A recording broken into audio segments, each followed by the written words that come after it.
USC absolutely blowing out Oregon State 71-34.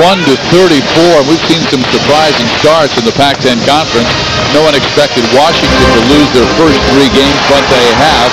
It's their worst start since 2004, and they're picked to finish 3rd in the preseason media poll, but they have played very good teams.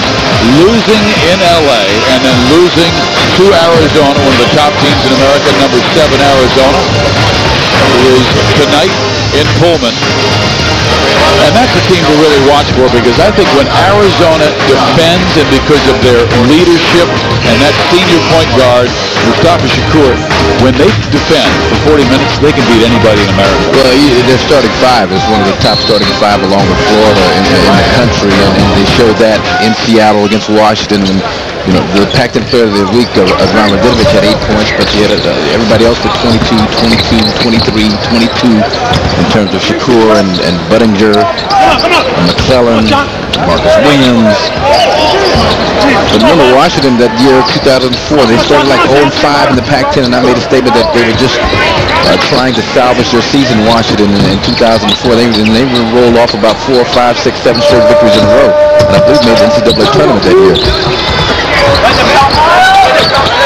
Well, USC really clearing their bench. Ryan Weatherill right now is the point guard, wearing number 25. And they also have on the floor Kyle Austin, a 6'7" freshman, Pasadena High School. Hackett gets it inside to Njai, and he scores quite easily. So they continue regardless who it's against. Executing your offense and keeping the sound, help principle defense that Tim Floyd has put in. This team has really got a good grasp of this year that they didn't have last year, which is why they're one of the tops in the country in terms of defensive field goal percentage. Where the guys at the end of the bench love games like this because you finally get to play rather than just shoot at the beginning of the game. Did you? Do you like games like that when you? Absolutely. Okay. I wouldn't know. You participated in them for about 30 minutes. I can't relate. Then watch the other guys when you're up by 40. I can't relate like you can. I don't know. I don't know how it feels.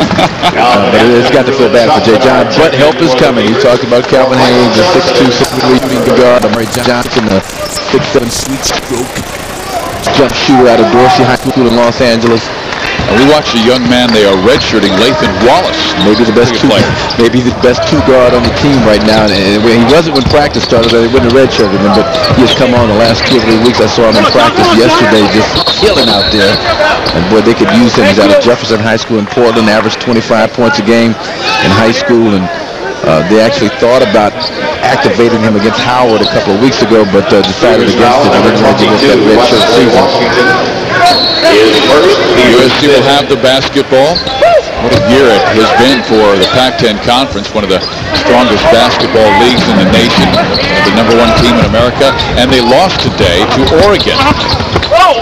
The last time Oregon beat a #1 team, here you go, was UCLA, and you were the forward, buddy. Here you go. They had some other guys on that team a little bit more responsible, like Bill Walton, Jamal Wilkes, Myers. You were the reason they lost. Oh.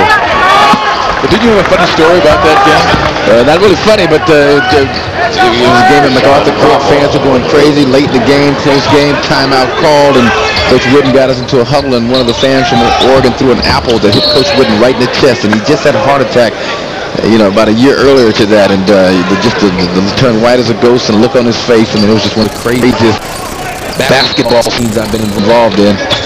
And Ernie Kent, who is the coach now for Oregon, was a player on that team, lead #1. Yeah, he threw the apple, I think.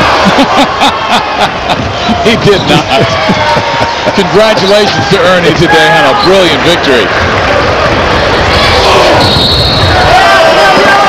And Oregon State clearing their bench and getting some help. People that they have not shown that often this year, like Ruben Schoptenaar, a freshman who came from the Netherlands to play. He is a 6'11" player. And Seth Carver, again, he's got the plantar fasciitis. It's a painful disease to both have and to say as a broadcaster. Painful ailment. But he's going to be a player. I mean, he's a lot more highly regarded than his brother coming out of high school. He just needs to get healthy and get his confidence back. Njai gets the basket over Calvin Hampton. And Maktar Njai doing a nice job showing some. This is where your assistant coaches work with you daily on footwork and little drop step spin off of contact going baseline. He's got those elbows up, give him some leverage getting around the 6'10", 150-pound Calvin Hampton for Oregon State. Njai from the Senegal cannot finish the three-point play. Wesley Washington being defended by Daniel Hackett, and there's a kicking violation. But you know, you take a look at Tim Floyd and the job that he has done, and you go back in his history and you find out why he's been so good, averaging almost 20 wins a year. And he was at Idaho, then went to New Orleans, Iowa State. Of course, he had some time with the NBA Chicago Bulls and in New Orleans. A guy who can flat coach, and he learned from one of the very best, Glory Rhodes, Don Haskins. As a matter of fact, you know, his transition defensive philosophy just straight out of Don Haskins' playbook. Get two guys back at all times. Don't give up any transition buckets. Make teams have to look down the court and see that you're back and have to run and execute their half-court offense.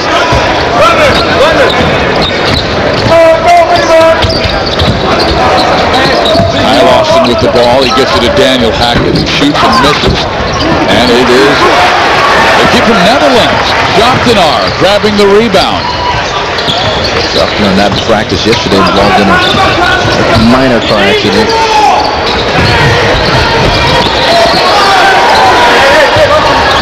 Here's Joktenaar.